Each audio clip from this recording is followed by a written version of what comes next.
Video ಪ್ರಾರಂಭ ಮಾಡೋದಕ್ಕಿಂತ ಮುಂಚೆ ನಿಮ್ಮೆಲ್ಲರಿಂದನೂ ಕೂಡ ನನಗೆ ಒಂದು ಒಪಿನಿಯನ್ ಬೇಕು. ಈ ಬಾರಿಯ ರಸಲ್ಮೇನಿಯಾಗೆ ಕಳೆದ ಬಾರಿಗಿಂತ ಐಪ್ ಇಲ್ಲ. ರಸಲ್ಮೇನಿಯಾ 39 ಹಾಗೆ 40ಗಿಂತನೂ ಕೂಡ ಈ ಬಾರಿಯ ರಸಲ್ಮೇನಿಯಾಗೆ ಹೈಪ್ ಸಿಗ್ತಾ ಇಲ್ಲ ಅಂತ ತುಂಬಾ ಜನ ಹೇಳ್ತಾ ಇದ್ದೀರಾ. ಅಂಡ್ ಒಂದು ರೀತಿ ನನ್ನಿಂದನೂ ಕೂಡ ಈ ಬಾರಿಯ ರಸಲ್ಮೇನಿಯಾ 41ಗೆ ಹೈಪ್ ಏನಾದರೂ ಕಮ್ಮಿ ಆಗಿದೆಯಾ? ಯಾಕಂದ್ರೆ ನಾನು ಚಾನಲಲ್ಲಿ ಈ ತಿಂಗಳು ಕಳೆದ ವರ್ಷಕ್ಕೆ ಅದ್ರ ಆಚೆ ವರ್ಷಕ್ಕೆ ಹೋಲಿಸ್ಕೊಂಡ್ರೆ ಸಿಕ್ಕಾಪಟ್ಟೆ ಕಮ್ಮಿ ವಿಡಿಯೋಸ್ನ ಅಪ್ಲೋಡ್ ಮಾಡ್ತಾ ಇದ್ದೀನಿ. ಡೈಲಿ 3-4 ವಿಡಿಯೋ ಬರ್ತಾ ಇತ್ತು, ಬಟ್ ಈಗ ಡೈಲಿ 2 ವಿಡಿಯೋಗಳು ಮಾತ್ರ ಬರ್ತಾ ಇದೆ. ಇದರಿಂದನೂ ಕೂಡ ಏನಾದರೂ ಹೈಪ್ ಕಮ್ಮಿ ಆಗ್ತಾ ಇದೆಯಾ? ನಿಮ್ಮ ಅನಿಸಿಕೆನ ಕಮೆಂಟ್ ಮಾಡಿ. ಏನೇ ಆಗಲಿ ಗೈಸ್, ಮಾನಿಟೈಸೇಷನ್ ಕೂಡ ಆಫ್ ಆಗಿದೆಯಲ್ಲ, ಅದಕ್ಕೋಸ್ಕರ ಸ್ವಲ್ಪ ಎಲ್ಲೋ ನನ್ನಲ್ಲಿ ದುಃಖ ಇದೆ. ಅದಕ್ಕೋಸ್ಕರ ಜಾಸ್ತಿ ವಿಡಿಯೋಸ್ಗಳನ್ನ ನನಗೂ ಕೂಡ ಮಾಡೋದಕ್ಕೆ ಏನೋ ಒಂಥರ ಸಂಕಷ್ಟ ಆಗ್ತಾ ಇದೆ. ಆದರೂ ಕೂಡ ಈ ವಾರ ಇಡೀ ವಿಡಿಯೋಸ್ಗಳು ನಿಮಗೆ ಬಂದೇ ಬರುತ್ತೆ. ಯಾಕಂದ್ರೆ ನಾನು ರಜಾ ಹಾಕಿ ಮನೇಲಿ ಕೂತ್ಕೊಬಿಟ್ಟಿದ್ದೀನಿ. ನಾಳೆ ಒಂದೇ ಒಂದಿನ ಕೆಲಸ ಹೋದ್ರೆ ನಾಡ್ದು ರಜಾ, ಆಚೆ ನಾಡ್ದು ರಜಾ, ಆಮೇಲೆ ಭಾನುವಾರ ರಜಾ, ಅದಾದ್ಮೇಲೆ ಸೋಮವಾರ ರಜಾ. ಸೊ 4 ದಿನ ಕಂಟಿನ್ಯೂಸ್ ರಜಾ ಇರುತ್ತೆ. ಚಾನಲ್ಗಳಲ್ಲಿ ವಿಡಿಯೋಸ್ಗಳು ಕೂಡ ಬರುತ್ತೆ. ಪ್ರೊಡಿಕ್ಷನ್ ವಿಡಿಯೋ ಬರ್ಬೋದು, ಸ್ಮ್ಯಾಕ್ ಡೌನ್ ರಿವ್ಯೂ ವಿಡಿಯೋ ಬರ್ಬೋದು. ಏನೇ ಆಗಲಿ, ಈ 4 ದಿನದಲ್ಲಿ ನನ್ನ ಕೈಯಿಂದ ಎಷ್ಟು ಸಾಧ್ಯನೋ ಹೈಪ್ನ ಸೃಷ್ಟಿ ಮಾಡೋದಕ್ಕೆ ಅಷ್ಟು ಹೈಪ್ನ ಸೃಷ್ಟಿ ಮಾಡ್ತೀನಿ.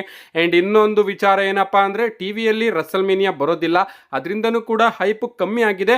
ಏನೇ ಆಗಲಿ, ಇದಕ್ಕೆ ನಿಮ್ಮ ಒಪಿನಿಯನ್ ನ ಕಮೆಂಟ್ ಮಾಡಿ ತಿಳಿಸಿ. ಅಂಡ್ ಮೊದಲನೇದಾಗಿ ರಸಲ್ಮೇನಿಯಾ 41ನ ಟಿಕೆಟ್ ಸೇಲ್ ಬಗ್ಗೆ ಮಾತಾಡೋದಾದ್ರೆ, ಇನ್ನೇನು ಗೈಸ್ 4 ದಿನ ಉಳಿದಿದೆ ಅಷ್ಟೇ ರಸಲ್ಮೇನಿಯಾ 41ಗೆ. ಇನ್ನೂ ಕೂಡ WWE ಅವರು ರಸಲ್ಮೇನಿಯಾಗೆ ಟಿಕೆಟ್ಗಳನ್ನ ಸೋಲ್ಡ್ ಔಟ್ ಮಾಡಿಲ್ಲ.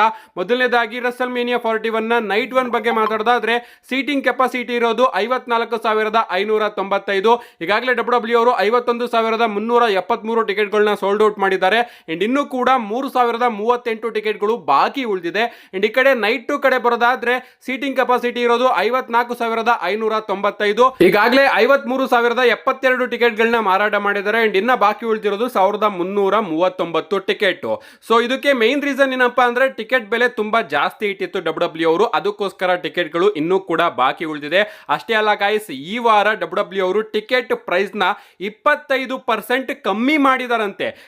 ಕಳೆದ ವಾರಕ್ಕೆ ಕಂಪೇರ್ ಮಾಡಿದ್ರೆ ಈ ವಾರ 25% ಟಿಕೆಟ್ ಬೆಲೆ ಕಮ್ಮಿ ಆಗಿದೆಯಂತೆ. ಸೊ WWE ಅವರು ಕೂಡ ಪ್ರಯತ್ನ ಪಡ್ತಾ ಇದ್ದಾರೆ. ಇನ್ನ ಉಳಿದಿರ್ತಕ್ಕಂತಹ ದಿನಗಳಲ್ಲಿ ರಸಲ್ಮೇನಿಯಾನ ನಾವು ಕಂಪ್ಲೀಟ್ ಆಗಿ ಸೋಲ್ಡ್ ಔಟ್ ಮಾಡಲೇಬೇಕು ಅಂತ. ಯಾಕಂದ್ರೆ WWE ಅವರು ಎಲ್ಲಾ ಪ್ರೀಮಿಯಂ ಲೈವ್ ಇವೆಂಟ್ ಕೂಡ ಸೋಲ್ಡ್ ಔಟ್ ಮಾಡ್ಕೊಂಡು ಬರ್ತಾ ಇದ್ದಾರೆ, ರೆಕಾರ್ಡ್ಸ್ ಗಳನ್ನ ಕ್ರಿಯೇಟ್ ಮಾಡ್ತಾ ಬರ್ತಾ ಇದ್ದಾರೆ. ಬಟ್ ರಸಲ್ಮೇನಿಯಾನೇ ಸೋಲ್ಡ್ ಔಟ್ ಆಗ್ಲಿಲ್ಲ ಅಂದ್ರೆ, ಅದು ಕೂಡ 54,000 ಟಿಕೆಟ್ಗಳು ಮಾರಾಟ ಆಗಿಲ್ಲ ಅಂದ್ರೆ, ಇದು ಒಂದು ರೀತಿ ಶೇಮ್ಫುಲ್ ರೀತಿನೇ. ಅದಕ್ಕೋಸ್ಕರ ಟಿಕೆಟ್ ಪ್ರೈಸ್ ನ ಕಮ್ಮಿ ಮಾಡಿ ಆದ್ರೂ ಸೋಲ್ಡ್ ಔಟ್ ಮಾಡೋದಕ್ಕೆ ಪ್ರಯತ್ನ ಪಟ್ಟೆ ಪಡ್ತಾರೆ. ರಸಲ್ಮೇನಿಯಾ 41 ಬಗ್ಗೆ ಮಾತಾಡ್ತಿದ್ವಿ ಅಂದ್ರೆ, ರಸಲ್ಮೇನಿಯಾ 41 ಸ್ಟೇಜ್ ನ ಹೊಸ ಲೀಕ್ ಕೂಡ ಹೊರಗಡೆ ಬಂದಿದೆ. ನೀವು ಇಲ್ಲಿ ನೋಡ್ತಾ ಇರಬಹುದು ಈ ಒಂದು ವಿಡಿಯೋದಲ್ಲಿ. ಏನಿಲ್ಲ, 2 ಫೋಟೋಗಳು ಲೀಕ್ ಆಗಿತ್ತಲ್ಲ, ಅದರದೇ ಒಂದು ವಿಡಿಯೋ ಅಂತಾನೆ ಹೇಳ್ಬಹುದು. ಅಂಡ್ WWE ಅವರು LED ಸ್ಕ್ರೀನ್ ಗಳನ್ನ ಇಲ್ಲಿ ಜಾಸ್ತಿ ಯೂಸ್ ಮಾಡ್ತಾ ಇದ್ದಾರೆ. ಸಿಕ್ಕಾಪಟ್ಟೆ ಅದ್ಭುತವಾದ ಅಟ್ಮಾಸ್ಫಿಯರ್ ನಮಗೆ ನೋಡೋದಕ್ಕೆ ಸಿಗುತ್ತೆ ಅಂತ ಅನ್ಕೋತೀನಿ. ನಾನಂತೂ ಸಿಕ್ಕಾಪಟ್ಟೆ ಕಾಯ್ತಾ ಇದ್ದೀನಿ ಸ್ಮ್ಯಾಕ್ ಡೌನ್ ಗೆ, ಅದು ಕೂಡ ಈ ಒಂದು ಸ್ಟೇಜ್ ರಿವೀಲ್ ಸೆಗ್ಮೆಂಟ್ ಗೆ. ನೆಕ್ಸ್ಟ್ ಅಪ್ಡೇಟ್ ಕಡೆ ಬರೋದಾದ್ರೆ, ಇದಿರ್ತಕ್ಕಂಥದ್ದು ನಮ್ಮ ಟ್ರೈಬಲ್ ಚೀಫ್ ರೋಮನ್ ರೈನ್ಸ್ ಅವರ ಬಗ್ಗೆ. ನಿಮ್ಗೆ ಗೊತ್ತಿರಬಹುದು, ತುಂಬಾ ಜನ ನಮ್ಮ ರೋಮನ್ ರೈನ್ಸ್ ಅವ್ರನ್ನ ಪಾರ್ಟ್ ಟೈಮ್ ಸೂಪರ್ ಸ್ಟಾರ್ ಅಂತ ಕರೀತಾರೆ.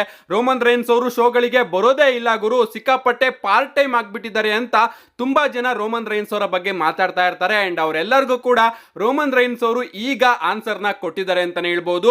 ರೀಸೆಂಟ್ ಆಗಿ ನಮ್ಮ ರೋಮನ್ ರೈನ್ಸ್ ಅವರು ತನ್ನ ಎಕ್ಸ್ ಅಕೌಂಟ್ ಅಲ್ಲಿ ಹಾಗೆ ತನ್ನ ಇನ್ಸ್ಟಾಗ್ರಾಮ್ ಅಕೌಂಟ್ ಅಲ್ಲಿ ಒಂದು ವಿಡಿಯೋನ ಅಪ್ಲೋಡ್ ಮಾಡಿ, ವರ್ಕ್ ನೆವರ್ ಸ್ಟಾಪ್ ಅಂತ ಒಂದು ಕ್ಯಾಪ್ಷನ್ ನ ಹಾಕಿ ಆ ಒಂದು ವಿಡಿಯೋದಲ್ಲಿ ಒಂದು ಅದ್ಭುತವಾದ ಮೆಸೇಜ್ ನ ಕೊಟ್ಟಿದ್ದಾರೆ. ಅವ್ರು ಹೇಳ್ತಾರೆ, ತುಂಬಾ ಜನ ಕರೀತಾ ಇರ್ತಾರೆ ನನ್ನನ್ನ ಪಾರ್ಟ್ ಟೈಮ್ ಸೂಪರ್ ಸ್ಟಾರ್ ಅಂತ. ಅಂಡ್ ನನ್ನ ಶೆಡ್ಯೂಲ್ ಬಗ್ಗೆನೂ ಕೂಡ ತುಂಬಾ ಜನ ಮಾತಾಡ್ತಾ ಇರ್ತಾರೆ. ನಿಜವಾಗ್ಲೂ ಅದನ್ನ ಕೇಳಿದಾಗೆಲ್ಲ ನನಗೆ ನಗು ಬರ್ತಾ ಇರುತ್ತೆ. ಯಾಕಂದ್ರೆ ನಾನು ಪಾರ್ಟ್ ಟೈಮ್ ಸೂಪರ್ ಸ್ಟಾರ್ ಅಲ್ಲ, ನಾನೇ ಈ ಒಂದು ಕಂಪನಿಗೆ ಬಿಸ್ನೆಸ್. ನಾನು ಒಬ್ಬ ಕ್ಯಾಶ್ ಮಾಡೋ ರೀತಿ, ನಾನು ಎಷ್ಟು ದಿನ ಉಸಿರಾಡ್ತಾ ಇರ್ತೀನೋ ಅಷ್ಟು ದಿನ ಈ ಒಂದು ಕಂಪನಿಗೆ ದುಡ್ಡನ್ನ ಮಾಡ್ತಾನೆ ಇರ್ತೀನಿ. ಸೊ ಯಾರು ಕೂಡ ತಪ್ಪು ತಿಳ್ಕೊಬೇಡಿ, ನಾನು ಉಸಿರಾಡ್ಬೇಕಾದ್ರೆಲ್ಲ ಕೂಡ ನಾನು ವರ್ಕ್ ಮಾಡ್ತಾ ಇರ್ತೀನಿ. ನಾನು ಪಾರ್ಟ್ ಟೈಮ್ ಸೂಪರ್ ಸ್ಟಾರ್ ಅಲ್ಲ, ಬದಲಿಗೆ ನಾನು ಫುಲ್ ಟೈಮ್ ಕ್ಯಾಶ್ ಕೋ ಅಂತ ನಮ್ಮ ರೋಮನ್ ರೈನ್ಸ್ ಅವರು ಒಂದು ಮೆಸೇಜ್ ನ ಕೊಟ್ಟಿದ್ದಾರೆ. ಸೊ ಯಾರ್ಯಾರು ಇಷ್ಟು ದಿನ ರೋಮನ್ ರೈನ್ಸ್ ಅವ್ರನ್ನ ಪಾರ್ಟ್ ಟೈಮ್ ಸೂಪರ್ ಸ್ಟಾರ್ ಕಂಪನಿಗೆ ಬರೋದೇ ಇಲ್ಲ, ಯಾವಾಗ್ಲೋ ಒಂದಿನ ಬರ್ತಾನೆ ಹಾಗೆ ಹೀಗೆ ಅಂತ ಇದ್ರು, ಈಗ ಅವರೆಲ್ಲರಿಗೂ ಕೂಡ ರೋಮನ್ ರೈನ್ಸ್ ಅವರು ಮೆಸೇಜ್ ನ ಕೊಟ್ಟಿದ್ದಾರೆ. ನಾನು ಪಾರ್ಟ್ ಟೈಮ್ ಅಲ್ಲ ಗುರು, ನಾನು ಉಸಿರಾಡ್ಬೇಕಾದ್ರೂ ಕೂಡ ಈ ಒಂದು ಕಂಪನಿಗೆ ನಾನು ಪ್ರಾಫಿಟ್ ನ ಮಾಡ್ಕೊಡ್ತಾ ಇರ್ತೀನಿ ಅಂತ ಖಡಕ್ ಆಗಿ ವಿಡಿಯೋನ ಅಪ್ಲೋಡ್ ಮಾಡಿದ್ದಾರೆ. ನಮ್ಮ ನೆಕ್ಸ್ಟ್ ಅಪ್ಡೇಟ್ ಕಡೆ ಬರೋದಾದ್ರೆ ಇದಿರ್ತಕ್ಕಂಥದ್ದು ನಮ್ಮ ವೈಪರ್ ರ್ಯಾಂಡಿ ಆರ್ಟನ್ ಅವರ ಬಗ್ಗೆ. ರೀಸೆಂಟ್ ಆಗಿ ನಮ್ಮ ರ್ಯಾಂಡಿ ಆರ್ಟನ್ ಅವರು ಒಂದು ಪಾಡ್ಕಾಸ್ಟ್ ಅಲ್ಲಿ ನಮಗೆ ನೋಡೋದಕ್ಕೆ ಸಿಗ್ತಾರೆ ಅಂಡ್ ಅಲ್ಲಿ ಅವರು ತುಂಬಾ ವಿಚಾರಗಳ ಬಗ್ಗೆ ಮಾತಾಡ್ತಾರೆ. ಮೊದಲನೇದಾಗಿ ಅವರು ಯಾವಾಗ ರಿಟೈರ್ಡ್ ಆಗ್ತಾರೆ ಅನ್ನೋದ್ರ ಬಗ್ಗೆ ಒಂದು ದೊಡ್ಡ ಸ್ಟೇಟ್ಮೆಂಟ್ ನ ಕೊಟ್ಟಿದ್ದಾರೆ ಅಂತಾನೆ ಹೇಳ್ಬಹುದು. ಅಂಡ್ ಇದನ್ನ ನೋಡಿ ನನಗಂತೂ ಸಿಕ್ಕಾಪಟ್ಟೆ ಖುಷಿ ಆಯ್ತು ಗೈಸ್. ನಮ್ಮ ರ್ಯಾಂಡಿ ಆರ್ಟನ್ ಅವರು ಹೇಳ್ತಾರೆ, ನಾನು 2024ರಲ್ಲಿ 5 ವರ್ಷದ WWE ಡೀಲ್ ನ ಸೈನ್ ಮಾಡ್ಕೊಂಡಿದ್ದೆ ಅಂಡ್ ಇದ್ರ ಪ್ರಕಾರ 2029ರ ತನಕ ನಾನು WWE ಕಂಪನಿಯಲ್ಲೇ ನೋಡೋದಕ್ಕೆ ಸಿಗ್ತೀನಿ ಅಂಡ್ 2029 ತನಕ ನಾನೇನಾದ್ರೂ WWE ಕಂಪನಿಯಲ್ಲಿ ಇದ್ರೆ ನನಗೆ ಆಗ 49 ವರ್ಷ ಆಗುತ್ತೆ. ಬಟ್ ನಾನು ನನ್ನ ಕಾಂಟ್ರಾಕ್ಟ್ ಮುಗಿದ ಕೂಡಲೇ ಮತ್ತೆ 5 ವರ್ಷದ ಡೀಲ್ ನ WWE ಕಂಪನಿ ಜೊತೆ ಸೈನ್ ಮಾಡ್ತೀನಿ ಅಂತ ನಮ್ಮ ರ್ಯಾಂಡಿ ಆರ್ಟನ್ ಅವರು ಅಫಿಷಿಯಲ್ ಆಗಿ ತಿಳಿಸಿದ್ದಾರೆ.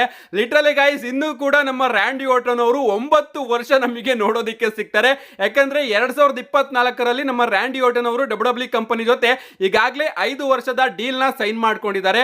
ಇದ್ರ ಪ್ರಕಾರ ನಮ್ಮ ರ್ಯಾಂಡಿ ಆರ್ಟನ್ ಅವರು 2029 ತನಕ ನಮಗೆ ನೋಡೋದಕ್ಕೆ ಸಿಗ್ತಾರೆ. ಆಗ ನಮ್ಮ ರ್ಯಾಂಡಿ ಆರ್ಟನ್ ಅವರ ವಯಸ್ಸು 49 ವರ್ಷ ಆಗುತ್ತೆ. ಬಟ್ ನಮ್ಮ ರ್ಯಾಂಡಿ ಆರ್ಟನ್ ಅವರೇ ಹೇಳಿರೋ ಪ್ರಕಾರ 2029ರಲ್ಲಿ ಮತ್ತೊಮ್ಮೆ 5 ವರ್ಷದ ಡೀಲ್ ನ WWE ಕಂಪನಿ ಜೊತೆ ಸೈನ್ ಮಾಡ್ಕೋತಾರಂತೆ. ಸೊ ಇದ್ರ ಪ್ರಕಾರ 2034 ತನಕನೂ ಕೂಡ ನಮ್ಮ ರ್ಯಾಂಡಿ ಆರ್ಟನ್ ಅವರು ನಮಗೆ WWE ಅಲ್ಲಿ ನೋಡೋದಕ್ಕೆ ಸಿಗ್ತಾರೆ ಅಂಡ್ ಅವರು ತನ್ನ 54 ವರ್ಷದಲ್ಲೂ ಕೂಡ WWE ಕಂಪನಿಯಲ್ಲೇ ನೋಡೋದಕ್ಕೆ ಸಿಗ್ತಾರೆ. ನಿಜವಾಗ್ಲೂ ಗೈಸ್, ರ್ಯಾಂಡಿ ಆರ್ಟನ್ ಅವರಿಗೆ ಆಡ್ಸ್ ಆಫ್ ಹೊಡಿಲೇಬೇಕು ಅಂಡ್ ನಾವು ಇನ್ನೂ ಕೂಡ 9 ವರ್ಷ ರ್ಯಾಂಡಿ ಆರ್ಟನ್ ಅವ್ರನ್ನ WWE ಕಂಪನಿಯಲ್ಲೇ ನೋಡಬಹುದು ಅಂಡ್ ಈ 9 ವರ್ಷದಲ್ಲಿ ನಮ್ಮ ರ್ಯಾಂಡಿ ಆರ್ಟನ್ ಅವರು ಇನ್ನು ಏನೇನ್ ರೆಕಾರ್ಡ್ಸ್ ಗಳನ್ನ ಕ್ರಿಯೇಟ್ ಮಾಡಬಹುದು ಸ್ವಲ್ಪ ಊಹೆ ಮಾಡಿ. ಇಷ್ಟೆಲ್ಲ ಗೈಸ್, ನಮ್ಮ ರ್ಯಾಂಡಿ ಆರ್ಟನ್ ಅವರು ಕೆವಿನ್ ಓಯನ್ಸ್ ಅವರ ಬಗ್ಗೆನೂ ಕೂಡ ಮಾತಾಡ್ತಾರೆ. ಅವ್ರು ಹೇಳ್ತಾರೆ, ಆ ಒಂದು ವಿಚಾರನ ಕೇಳಿ ನನಗಂತೂ ತುಂಬಾನೇ ಬೇಜಾರಾಯಿತು ಅಂಡ್ ಈಗ ಕೆವಿನ್ ಓಯನ್ಸ್ ಅವರು ತನ್ನ ಬಾಡಿ ಮೇಲೆ ವರ್ಕ್ ಮಾಡಬೇಕು ಅಂಡ್ ಹಾಗೆ ಅವರು ಫಿಸಿಕಲಿ ಹಾಗೆ ಮೆಂಟಲಿ ಎರಡರಲ್ಲೂ ಕೂಡ ಅವರು ಪ್ರಿಪೇರ್ ಆಗಬೇಕು. ತನ್ನ ಫ್ಯಾಮಿಲಿ ಜೊತೆ ಅವರು ಡಿಸ್ಕಷನ್ ನಡೆಸಬೇಕು. ತನ್ನ ಮುಂದಿನ ನಡೆ ಏನು ಅನ್ನೋದ್ರ ಬಗ್ಗೆ ಅವರು ತುಂಬಾ ಯೋಚನೆ ಮಾಡಿ ಮುಂದೆ ಬರಬೇಕು. ಏನೇ ಆಗಲಿ, ಅವನಿಗೇನಾದ್ರೂ ಅಡ್ವೈಸ್ ಬೇಕು ಅಂದ್ರೆ ಅವನು ಯಾವಾಗ ಬೇಕಾದ್ರೂ ಕೂಡ ನನ್ನನ್ನು ಬಂದು ಭೇಟಿ ಮಾಡಬಹುದು. ನಾನು ಯಾವಾಗಲೂ ಕೂಡ ಅವನಿಗೆ ಓಪನ್ ಆಗಿದ್ದೀನಿ ಅಂತ ನಮ್ಮ ರ್ಯಾಂಡಿ ಆರ್ಟನ್ ಅವರು ಕೆವಿನ್ ಓಯನ್ಸ್ ಅವರ ಬಗ್ಗೆ ಹೇಳಿದ್ದಾರೆ. ಅಂಡ್ ನಮ್ಮ ನೆಕ್ಸ್ಟ್ ಅಂಡ್ ಫೈನಲ್ ಅಪ್ಡೇಟ್ ಕಡೆ ಬರೋದಾದ್ರೆ ಇದಿರ್ತಕ್ಕಂಥದ್ದು ಕೂಡ ನಮ್ಮ ವೈಪರ್ ರ್ಯಾಂಡಿ ಆರ್ಟನ್ ಅವರ ಬಗ್ಗೆನೇ. WWE ಅವರು ಅಫಿಷಿಯಲ್ ಆಗಿ ಬ್ಯಾಕ್ ಲ್ಯಾಶ್ ನ ಪೋಸ್ಟರ್ ನ ರಿಲೀಸ್ ಮಾಡಿದ್ದಾರೆ ಅಂಡ್ ಇದರಲ್ಲಿ ನಮಗೆ ವೈಪರ್ ರ್ಯಾಂಡಿ ಆರ್ಟನ್ ಅವರು ನೋಡೋದಕ್ಕೆ ಸಿಗ್ತಾ ಇದ್ದಾರೆ ಅಂಡ್ ಪೋಸ್ಟರ್ ಮಾತ್ರ ಅಮೇಜಿಂಗ್ ಆಗಿ ನಮಗೆ ನೋಡೋದಕ್ಕೆ ಸಿಗ್ತಾ ಇದೆ. ನಮ್ಮ ವೈಪರ್ ರ್ಯಾಂಡಿ ಆರ್ಟನ್ ಅವರ ಸುತ್ತ ಆ ಒಂದು ಸ್ನೇಕ್ ನ ಇಟ್ಟಿದಾರಲ್ಲ, ಅದಂತೂ ಚಿಂದಿ ಚಿತ್ರನ ಅಂತಾನೆ ಹೇಳ್ಬಹುದು. ಅಂಡ್ ಎಷ್ಟು ವರ್ಷ ಆಗಿತ್ತು ಗುರು ನಮ್ಮ ರ್ಯಾಂಡಿ ಆರ್ಟನ್ ಅವರ ಪೋಸ್ಟರ್ ನ ನಾವು ಯಾವ್ದಾದ್ರು ಒಂದು ಪ್ರೀಮಿಯಂ ಲೈವ್ ಇವೆಂಟ್ ಪೋಸ್ಟರ್ ಅಲ್ಲಿ ಮುಖ್ಯವಾಗಿ ನೋಡಿ ತುಂಬಾ ವರ್ಷ ಆಗಿತ್ತು ಅಂತ ಅನ್ಕೋತೀನಿ. ಮೊದಲಿನ ದಿನಗಳು ನನಗೆ ನೆನಪಾಗ್ಬಿಡುತ್ತೆ. WWE ಅವರು ರ್ಯಾಂಡಿ ಆರ್ಟನ್ ಅವ್ರನ್ನೇ ಫ್ರಂಟ್ ಪೇಜ್ ಅಲ್ಲಿ ಇಟ್ಟು ಮಾರಾಟ ಮಾಡ್ತಾ ಇತ್ತು. ಬಟ್ ಈಗ ಮತ್ತೊಮ್ಮೆ ಬ್ಯಾಕ್ ಲ್ಯಾಶ್ ಪೋಸ್ಟರ್ ಅಲ್ಲಿ ನಮ್ಮ ರ್ಯಾಂಡಿ ಆರ್ಟನ್ ಅವ್ರನ್ನ ಫೀಚರ್ ಮಾಡಿದೆ WWE ಅವರು. ಸೊ ಬ್ಯಾಕ್ ಲ್ಯಾಶ್ ಗೆನೆ WWE ಅವರು ರ್ಯಾಂಡಿ ಆರ್ಟನ್ ಅವ್ರನ್ನ ಫೀಚರ್ ಮಾಡಿದೆ ಅಂದ್ರೆ ರ್ಯಾಂಡಿ ಆರ್ಟನ್ ಅವರಿಗೆ ಒಂದು ಬಿಗ್ ಮ್ಯಾಚ್ ಬ್ಯಾಕ್ ಲ್ಯಾಶ್ ಅಲ್ಲಿ ಕಾಯ್ತಾ ಇದೆ. ಯಾರಿಗ ಗೊತ್ತು, ನಮಗೆ ಜಾನ್ಸಿನ್ ಹಾಗೆ ರ್ಯಾಂಡಿ ಆರ್ಟನ್ ಅವರ ಮೆಗಾ ಮ್ಯಾಚ್ ಬ್ಯಾಕ್ ಲ್ಯಾಶ್ ಅಲ್ಲಿನೇ ನೋಡೋದಕ್ಕೆ ಸಿಗಬಹುದು. ಏನೇ ಆಗಲಿ, ಈ ಒಂದು ಪೋಸ್ಟರ್ ಮಾತ್ರ ನನಗೆ ಸಿಕ್ಕಾಪಟ್ಟೆ ಇಷ್ಟ ಆಯ್ತು and vintage Randy ಆರ್ಟನ್ is back ಅಂತಾನೂ ಕೂಡ ಅನ್ನಿಸ್ತಾ ಇದೆ ನನಗೆ ಈ ಒಂದು ಪೋಸ್ಟರ್ ನ ನೋಡಿ. ನಿಮ್ಗೆ ಅನ್ಸುತ್ತೆ ಗೈಸ್ ಇದ್ರ ಬಗ್ಗೆ ನಿಮ್ಮ ಅನಿಸಿಕೆನ ಕಮೆಂಟ್ ಮಾಡಿ ಅಂಡ್ ಹಾಗೆ ವಿಡಿಯೋ ಪ್ರಾರಂಭದಲ್ಲಿ ಕೇಳಿದಂತಹ ಪ್ರಶ್ನೆಗೆ ನಿಮ್ಮ ಅನಿಸಿಕೆಯನ್ನು ಕೂಡ ಕಮೆಂಟ್ ಮಾಡಿ ಅಂತ ಹೇಳ್ತಾ see you guys in my next video.